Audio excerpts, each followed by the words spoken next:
ഇനി നമ്മുടെ ഈ പറഞ്ഞ ഇലക്ട്രോൺ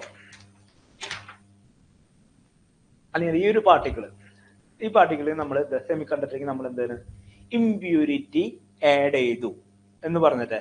അപ്പോൾ ഇംപ്യൂരിറ്റിനെ നമുക്ക് രണ്ടായിട്ട് ഡിവൈഡ് ചെയ്യാൻ പറ്റും. ഇംപ്യൂരിറ്റിനെ എങ്ങനെയാണ് രണ്ടായിട്ട് നമുക്ക് ഡിവൈഡ് ചെയ്യുക? ഞാൻ ആഡ് ചെയ്ത ഇംപ്യൂരിറ്റിക്ക് ഒരു ഇലക്ട്രോണെ അങ്ങോട്ട് കൊടുക്കാനുള്ള കപ്പാസിറ്റി ഉണ്ട്. അതിനെ നമ്മൾ എന്ത് പറയണ? ഡോണർ എന്ന് പറയണ അല്ലെ. ഞാൻ ആഡ് ചെയ്ത ഇംപ്യൂരിറ്റിക്ക് ഒരു ഇലക്ട്രോണെ അങ്ങോട്ട് കൊടുക്കാനുള്ള കപ്പാസിറ്റി ഉണ്ട്. അതിനെ നമ്മൾ എന്ത് വിളിച്ചു? ഡോണർ എന്ന് വിളിച്ചു.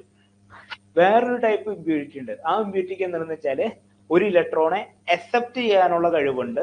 അതിന് നമ്മൾ എന്ത് പറഞ്ഞു? ആക്സെപ്റ്റർ എന്നും പറഞ്ഞു. അപ്പൊ രണ്ട് ടൈപ്പിലുള്ള ഇംപ്യൂരിറ്റിയാണ് നമ്മൾ പറഞ്ഞത്.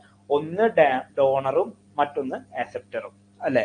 അപ്പൊ നമ്മളിപ്പോ ഇവിടെ എന്താ ചെയ്യണമെന്ന് വെച്ചാല് നമ്മുടെ പാർട്ടിക്കിള് ഒരു ഇലക്ട്രോണെ വിട്ടുകൊടുത്തു. ഓക്കെ, ഒരു ഇലക്ട്രോണ് പോയെന്ന് വെച്ചാൽ അതിനെ നമ്മൾ എന്ത് പറഞ്ഞു? ഡോണർ എന്ന് പറഞ്ഞു. ഈ ഡോണർ എന്ന് പറയുമ്പോൾ അവിടെ നിന്ന് ആ ഒരു പൊസിഷനിൽ നിന്ന് എന്ത് പോയി? ഒരു ഇലക്ട്രോൺ പോയി. ആ ഒരു ഇലക്ട്രോൺ പോയി എന്ന് വിചാരിച്ചാൽ അവിടെ നിന്ന് ഒരു ഇലക്ട്രോൺ പോയി കഴിയുമ്പോൾ ആ ഒരു ഏരിയ എന്തായിരിക്കും? അവിടെ ഒരു പോസിറ്റീവ് ചാർജ് ആയിരിക്കും. ആണല്ലോ, ആ ഒരു ഏരിയയിൽ എന്തായിരിക്കും? പോസിറ്റീവ് ചാർജ് ആയിരിക്കും. അപ്പൊ അത് പോസിറ്റീവ് ചാർജ് ആകുമ്പോൾ അതിന്റെ അടുത്തുള്ള നെഗറ്റീവ് ചാർജ് ആയിട്ടുള്ള ഇലക്ട്രോൺസിന് അത് ഓട്ടോമാറ്റിക് ആയിട്ട് എന്ത് ചെയ്യും? അട്രാക്ട് ചെയ്യും. അപ്പോൾ ഈ പോസിറ്റീവ് ചാർജിലല്ല, അതിന് അടുത്ത ഭാഗത്തേക്കായിട്ട് ഈ ഇലക്ട്രോൺസ് മൊത്തം ഇങ്ങനെ അട്രാക്റ്റഡ് ആയിട്ട് ഒരു സ്ഥലത്ത് അക്യുമുലേറ്റ് ചെയ്യാൻ തുടങ്ങും. ഓക്കെ, ഇങ്ങനെ വന്ന് അക്യുമുലേറ്റ് ചെയ്യുമ്പോൾ എന്താണ് ഉണ്ടാവുന്ന വെച്ചാല് നമ്മുടെ ഈ ഒരു ആറ്റത്തിലെ അല്ലെങ്കിൽ ഈ ഒരു പ്രദേശത്തെ എന്താണ് പൊല്യൂഷൻസ് കുറയും. ബിക്കോസ് ഇലക്ട്രോൺസ് മൊത്തം ഇവിടെ വന്നിരിക്കല്ലേ, ഇതിന് ചുറ്റി പറ്റിയുള്ള ഇലക്ട്രോൺസ് മൊത്തം വന്നിരിക്കുന്നത്. അപ്പൊ എന്റെ സിസ്റ്റം എടുക്കുമ്പോൾ അവിടെയുള്ള പൊല്യൂഷൻസ് കുറഞ്ഞിട്ടുണ്ടാവും. അപ്പൊ ഇവിടെ എന്താവും? റിലാക്സേഷൻ ടൈം എന്താവും? കൂടും. ഓക്കെ, റിലാക്സേഷൻ ടൈം കൂടി. റിലാക്സേഷൻ ടൈം എന്താണ്? നമ്മുടെ ഇക്വേഷൻ പ്രകാരം relaxation time directly proportional to mobility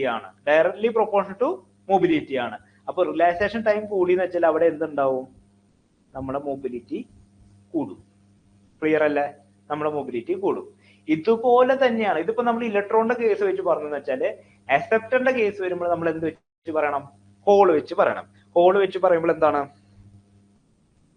ഇവിടെ 1 ഇലക്ട്രോണെ അക്സെപ്റ്റ് ചെയ്യുമ്പോൾ ഇവിടെ വരുന്ന ചാർജ് എന്താണ്? നെഗറ്റീവ് ചാർജും ഇതിന് ചുറ്റും ഹോൾസ് വന്ന് ഇരിക്കാനുള്ള ഇത് മൊത്തം ഹോൾസ് ആട്ടെ, ഇലക്ട്രോൺ ഗ്യാപ്പ് വിട്ടുപോയതാണ്.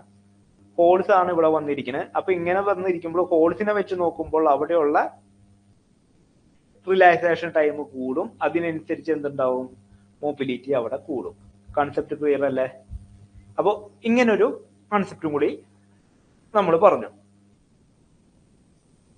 ഈ ഒരു ഇതിനെ പറയുന്നത് ഇപ്പൊ നമ്മൾ ഈ പറഞ്ഞ ഈ ഒരു പ്രോസസ് അല്ല, ഇപ്പൊ ഇങ്ങനെ നടക്കുന്നത് കൊണ്ട് റിലാക്സേഷൻ ടൈം കൂടുന്നു, അതിനനുസരിച്ച് മൊബിലിറ്റി കൂടുന്നു. ഇതിനെ നമ്മൾ പറയുന്ന പേരാണ് ഇംപ്യൂരിറ്റി അയണൈസേഷൻ. ഇതിനെന്താ പറയുന്നത്? ഇംപ്യൂരിറ്റി അയണൈസേഷൻ അല്ലെങ്കിൽ ഇംപ്യൂരിറ്റി സ്കാറ്ററിംഗ് എന്നും പറയും. ഓക്കെ, അപ്പൊ ഇതിനെയാണ് ഇംപ്യൂരിറ്റി അയണൈസേഷൻ അല്ലെങ്കിൽ ഇംപ്യൂരിറ്റി സ്കാറ്ററിംഗ് എന്ന് പറയുന്നത്. ഇനി നമുക്ക് ഈ പറഞ്ഞ പോലെ മൊബിലിറ്റി പല ടേംസിനെ ഡിപ്പെൻഡ് ചെയ്യുന്നുണ്ടാവാം. ടെമ്പറേച്ചറിന് ഡിപ്പെൻഡ് ചെയ്യുന്നുണ്ടാവാം, കോൺസെൻട്രേഷൻ ഡിപ്പെൻഡ് ചെയ്യുന്നുണ്ടാവാം, ഇലക്ട്രിക് ഫീൽഡിനെ ഡിപ്പെൻഡ് ചെയ്യുന്നുണ്ടാവും. അപ്പൊ ഈ ഓരോന്നിൽ ഡിപ്പെൻഡ് ചെയ്യുമ്പോൾ എന്തൊക്കെയാണ് അവിടെ നടക്കുന്നത് എന്നാണ് നമ്മൾ നോക്കാൻ പോകുന്നത്. അപ്പോൾ variation of mobility versus temperature ആണ് നമ്മൾ നോക്കാൻ പോകുന്നത്. ടെമ്പറേച്ചർ T ഇവിടെ എന്താണ് നടക്കാൻ പോകുന്നതാണ് നമ്മൾ നോക്കുന്നത്. അതായത് ജസ്റ്റ് ഒന്ന് കൺസിഡർ ചെയ്യാം. അതായത് നമ്മുടെ ഇവിടെയുള്ള ഇലക്ട്രോൺസ് മൊത്തം അയണൈസ് ചെയ്ത് കഴിഞ്ഞു. ഓക്കെ, അപ്പോ ഇവിടെ നടക്കുന്നത് എന്താണ്, നമ്മളിപ്പോൾ ഇത് ഗ്രാഫ് വരയ്ക്കാണ്. ഈ പറഞ്ഞ പോലെ y ആക്സിസിൽ എന്താണ്, മൊബിലിറ്റി ആണ് എടുത്തത്. x ആക്സിസിൽ എന്തെടുത്തു, ടെമ്പറേച്ചർ എടുത്തു. അപ്പോ നമ്മൾ ഈ ടെമ്പറേച്ചർ ജസ്റ്റ് ഒരു പോയിന്റ് എടുക്കുക. ഇത് നോക്കാം, ഒരു 300 കെൽവിന് നമ്മൾ അങ്ങോട്ട് കൊടുത്തു. ഓക്കെ, ഇവിടെ എന്താണ് മൊബിലിറ്റി. മൊബിലിറ്റി എന്ന് പറയുന്നത് നമ്മളിപ്പോ നേരത്തെ പറഞ്ഞ കേസ് അനുസരിച്ചിട്ട് ഇവിടെ അയണൈസേഷൻ നടക്കുന്നുണ്ട് അല്ലെ. നേരത്തെ പറഞ്ഞ പോലെ എന്തുണ്ടാവണം, ഇമ്പ്യൂരിറ്റി നമ്മൾ ആഡ് ചെയ്തപ്പോൾ അവിടെ നേരത്തെ പറഞ്ഞ പോലെ ഇമ്പ്യൂരിറ്റി അയണൈസേഷന്റെ ഭാഗമായിട്ട് എന്തുണ്ടാവും, റിലാക്സേഷൻ ടൈം അവിടെ കൂടുന്നുണ്ട്, മൊബിലിറ്റി അവിടെ കൂടുന്നുണ്ട്. ആ മൊബിലിറ്റി കൂടുന്നതാണ് ഞാൻ ഇവിടെ ഇങ്ങനെ വരച്ചത്. അതായത് ഈ ഒരു പോയിന്റിൽ നിന്ന് തുടങ്ങി മൊബിലിറ്റി ഇങ്ങനെ കൂടി കൂടി ഇങ്ങനെ വന്നു. ഇതാണ് മൊബിലിറ്റി കൂടിയേക്കണം. ഓക്കെ, ഇവിടെ മ്യൂ എന്ന് പറയുന്നത് എന്താണ്, പ്രൊപ്പോർഷണൽ ടു T⁻³ എന്ന് ഞാൻ വിളിച്ചു. ഓക്കെ, ഇതാണ് നമ്മുടെ എന്ത് നേരത്തെ പറഞ്ഞ കണ്ടീഷനിൽ മൊബിലിറ്റി ടെമ്പറേച്ചറും വെച്ച് നോക്കുമ്പോൾ വരുന്നത്. അപ്പൊ അവിടെ എത്തിയപ്പോ ഈ ഒരു പോയിന്റ് 300 കെൽവിൻ എത്തിയപ്പോ എന്ത് ചെയ്തു, നമ്മുടെ അയണൈസ് എല്ലാ ഇലക്ട്രോണും അവിടെ അയണൈസ് ചെയ്തു. പിന്നെ അവിടെ എന്താണ് വേറെ സ്കാറ്ററിങ്ങോ കാര്യങ്ങളോ ഒന്നുമില്ല, അങ്ങനെ നിൽക്കുകയാണെന്ന് വിചാരിക്കും. പിന്നെ ഫർദർ നമ്മൾ ടെമ്പറേച്ചർ കൂട്ടാണെന്ന് വിചാരിക്കും. പിന്നെ നമ്മൾ ഫർദർ വീണ്ടും ടെമ്പറേച്ചർ കൂട്ടി. വീണ്ടും ടെമ്പറേച്ചർ കൂട്ടുമ്പോൾ എന്തുണ്ടാവും, അവിടെ ലാറ്റിസ് സ്കാറ്ററിങ് ഉണ്ടാവും. ഓക്കെ, ഈ ആറ്റം നമ്മുടെ സ്ട്രക്ചർ ഇല്ലേ, നമ്മുടെ സ്ട്രക്ചർ കിടന്നിട്ട് എന്ത് ചെയ്യും, വൈബ്രേറ്റ് ചെയ്യാൻ തുടങ്ങും. ടെമ്പറേച്ചർ കൂട്ടുമ്പോൾ ആറ്റം അല്ലെങ്കിൽ ഇലക്ട്രോൺ, ടെമ്പറേച്ചർ കൂടും തോറും നമ്മുടെ ആറ്റം അല്ലെങ്കിൽ ഇലക്ട്രോൺസ് വീണ്ടും വൈബ്രേറ്റ് ചെയ്യാൻ തുടങ്ങും. ഈ വൈബ്രേഷൻ മൂലം വീണ്ടും എന്ത് കൊളീഷൻസ് ഉണ്ടാവാൻ തുടങ്ങും. കൊളീഷൻസ് ഉണ്ടാവുമ്പോ എന്തുണ്ടാവും, കൊളീഷൻസ് കൂടി കഴിഞ്ഞാൽ റിലാക്സേഷൻ ടൈം കുറയാൻ തുടങ്ങും. റിലാക്സേഷൻ ടൈം കുറയാണെങ്കിൽ അതിന്റെ കറസ്പോണ്ടൻസ് ആയിട്ട് എന്തുണ്ടാവും, നമ്മുടെ മൊബിലിറ്റി കുറയും. അപ്പൊ അങ്ങനെ വരുമ്പോൾ ഈ ഒരു ഫിഗർ നേരെ ഇങ്ങനെ വരും. അപ്പൊ ഇവിടെ എന്താ, പ്രൊപ്പോർഷണൽ ടു T⁻³ എന്ന് വരും. അപ്പൊ ഈ ഒരു ഗ്രാഫ് നോക്കിന്ന് വെച്ചാല് രണ്ട് കേസാണ് വന്നത്. അപ്പൊ ആദ്യം ഇലക്ട്രോൺസ് എല്ലാം അയണൈസ് ചെയ്യുന്നുണ്ട്. അവിടെ അയണൈസ് ചെയ്യുന്നതിനനുസരിച്ച് റിലാക്സേഷൻ ടൈം കൂടാണ് ചെയ്യുന്നത്. റിലാക്സേഷൻ ടൈം കൂടുന്നതനുസരിച്ച് മൊബിലിറ്റി എന്താ ചെയ്യുന്നത്, കൂടാണ് ചെയ്തിരുന്നത്. അതാണ് നമ്മുടെ ഈ ഒരു സെക്ഷനിൽ കാണിച്ചേക്കുന്നത്. ഈ ഒരു നമ്മുടെ ഈ പടത്തിന്റെ ഈ ഒരു സെക്ഷനിൽ എന്താണ് ഉണ്ടായിരിക്കുന്നത്, അവിടെ ഇമ്പ്യൂരിറ്റി സ്കാറ്ററിംഗ് ആണ് ഉണ്ടായിരിക്കുന്നത്. ഈ ഒരു ഏരിയയിൽ എന്താ ഉണ്ടായിരിക്കുന്നത്, ഇമ്പ്യൂരിറ്റി സ്കാറ്ററിംഗ് ആണ് ഉണ്ടായിട്ടുള്ളത്. അവസാനം നമ്മുടെ ഇലക്ട്രോൺസ് മൊത്തം എന്ത് ചെയ്തു, എല്ലാം അയണൈസ് ചെയ്തു. സ്റ്റിൽ നമ്മൾ വീണ്ടും ടെമ്പറേച്ചർ കൂട്ടുമ്പോൾ അവിടെ ആറ്റംസ് അല്ലെങ്കിൽ ഇലക്ട്രോൺസ് എന്തായി വീണ്ടും സ്കാറ്റർ ചെയ്യാൻ തുടങ്ങും. വീണ്ടും സ്കാറ്റർ ചെയ്യുമ്പോൾ എന്തുണ്ടാവും, അവിടെ വീണ്ടും ഇലക്ട്രോൺസ് തമ്മിൽ കൊളീഷൻ ഉണ്ടാവാൻ തുടങ്ങും. കൊളീഷൻ കൂടുമ്പോൾ എന്ത് ചെയ്യും, നമ്മുടെ റിലാക്സേഷൻ ടൈം കുറയും. റിലാക്സേഷൻ ടൈം കുറയുന്നതനുസരിച്ച് എന്താണ്, മൊബിലിറ്റിയും കുറയും. ക്ലിയർ അല്ലേ? അപ്പൊ അതാണ് ഇവിടെ നടന്നേക്കണത്. അപ്പൊ ഈ ഒരു ഏരിയയിൽ എന്താണ് നടന്നേക്കണത്, ലാറ്റിസ് സ്കാറ്ററിംഗ് ആണ് നടന്നേക്കണത്. ക്ലിയർ അല്ലേ? അപ്പൊ ടെമ്പറേച്ചർ വെച്ച് നോക്കണമെന്ന് വെച്ചാല് നമ്മുടെ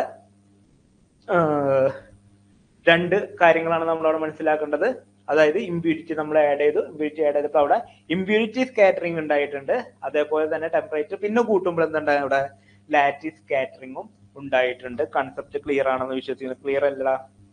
ഓർഗാനിക്കും ഇൻഓർഗാനിക്കും ഒന്നും കൂടി, ഓർഗാനിക് ഇൻഓർഗാനിക് ഒന്നുമില്ല. നമ്മളിപ്പോ ഈ പറഞ്ഞില്ലേ, നമ്മൾ കാർബൺ ബേസ്ഡ് ആയിട്ടുള്ള മോളിക്യൂൾസ് അല്ലെങ്കിൽ പോളിമേഴ്സ് ഇല്ലേ, അങ്ങനെ ഉള്ള പോളിമേഴ്സിനെ കമ്പൗണ്ട്സ് കാർബൺ ബേസ് ചെയ്തിട്ട് ഉണ്ടാക്കിയിട്ടുള്ള പ്രൊഡക്ട്സ്, അതിനെ എന്താണ് പറയാ, അതിനെ നമ്മൾ ഓർഗാനിക് സെമി കണ്ടക്ടർ എന്നാണ് പറയാ. അതിനെ പറയുന്നത് എന്താണ്, ഓർഗാനിക് സെമി കണ്ടക്ടർ. അല്ല ക്രിസ്റ്റലൈൻ ഫോമിലുള്ള, ഇപ്പൊ നമ്മളിപ്പോ പറഞ്ഞിട്ടുള്ള സിലിക്കൺ മാത്രമല്ല, നമ്മൾ ഗാലിയം ആർസെനിക് ആവാം, ഏത് ഇത് വേണമെങ്കിൽ നമ്മൾ യൂസ് ചെയ്യുന്നുണ്ടാവാം. അത് യൂസ് ചെയ്ത് ഉണ്ടാക്കുന്ന ക്രിസ്റ്റലൈൻ ഫോമിലുള്ള മെറ്റീരിയൽസിന് മൊത്തം നമ്മൾ എന്താണ് ഇൻഓർഗാനിക് സെമി കണ്ടക്ടർ എന്നും പറയാം. ഓക്കെ, ഇത് രണ്ടാണ്. കാർബൺ ബേസ് ചെയ്തിട്ട്, കാർബൺ ഞാൻ പറഞ്ഞു ഒരു സ്പെഷ്യൽ കേസ് ആണെന്ന് നിങ്ങളുടെ അടുത്ത് ഓൾറെഡി ആദ്യമേ പറഞ്ഞിട്ടുണ്ട്. ഇത് നമുക്ക് ഇവിടേക്കും കണക്ട് ചെയ്യാം. നമ്മുടെ ഡയറക്റ്റും ഇൻഡയറക്റ്റ് സെമി കണ്ടക്ടറിന്റെ ഭാഗത്തേക്കും കണക്ട് ചെയ്ത് വരുന്നുണ്ട്. ഞാൻ കുറച്ചും കൂടി ഡീറ്റെയിൽ ആയിട്ട് കൺസെപ്റ്റിൽ ഇനിയും വരുന്നുണ്ട്. ഓർഗാനിക്കും ഇൻഓർഗാനിക്കും ഇനി കുറച്ചും കൂടി ഡീറ്റെയിൽ ആയിട്ട് നമുക്ക് വേറെ സ്ഥലത്ത് ഡിസ്കസ് ചെയ്യാനുണ്ട്. ക്ലിയർ ആയിട്ടില്ലെങ്കിൽ ഞാൻ അവിടെ ഒന്നും കൂടി ക്ലാരിറ്റിയോട് കൂടി കൃത്യമായിട്ട് തന്നെ പറഞ്ഞുതരാം. ഇത് ഞാനിപ്പോ ഇവിടെ ഒന്ന് പറഞ്ഞു വിട്ടുന്നുള്ളൂ, ഈ ഒരു ഏരിയയിൽ ജസ്റ്റ് ഒന്ന് പറഞ്ഞു വിട്ടുന്നുള്ളൂ. നമുക്ക് ഡീറ്റെയിൽ ആയിട്ട് തന്നെ നോക്കാം. ഞാൻ ഐശ്വര്യ ക്ലിയർ അല്ലേ? നെക്സ്റ്റ് വരുന്നത് ഈ പറഞ്ഞ പോലെ ഇലക്ട്രിക് ഫീൽഡ്, നമ്മുടെ മൊബിലിറ്റി ഇലക്ട്രിക് ഫീൽഡ് വെച്ചിട്ട് എങ്ങനെ ഡിപ്പെൻഡ് ചെയ്യുന്നു എന്നുള്ള രീതിയിലാണ്.